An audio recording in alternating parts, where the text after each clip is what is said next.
We ought to be careful of the achievement orientation.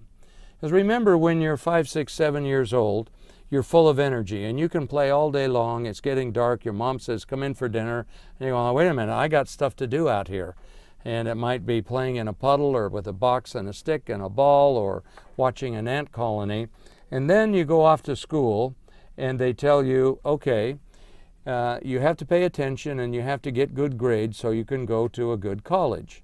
And when you get to college, they say, wait a minute, you graduate, you've got to get good grades and graduate so you can get a good job.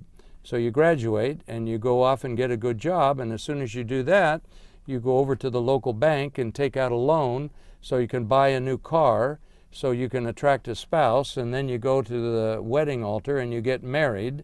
And when you get married, then you go back to the bank and say, okay, we need to take out a loan so we can buy a house so that we can start having children. And when you have 2 or 3 or 4 children, then you say, okay, now you kids, we're going to send you off to school and you have to work hard so that you can get a good job when you graduate.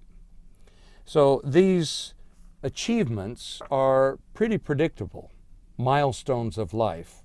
And when you think about each of them, they don't really take that long. Graduation lasts an hour, getting married lasts an hour, taking out a loan lasts an hour, taking out a mortgage lasts an hour.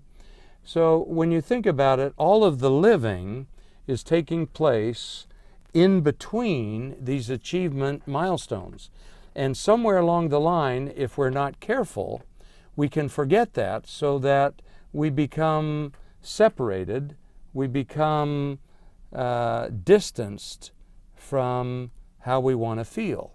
And this describes that red barrier that Doug drew in his original model.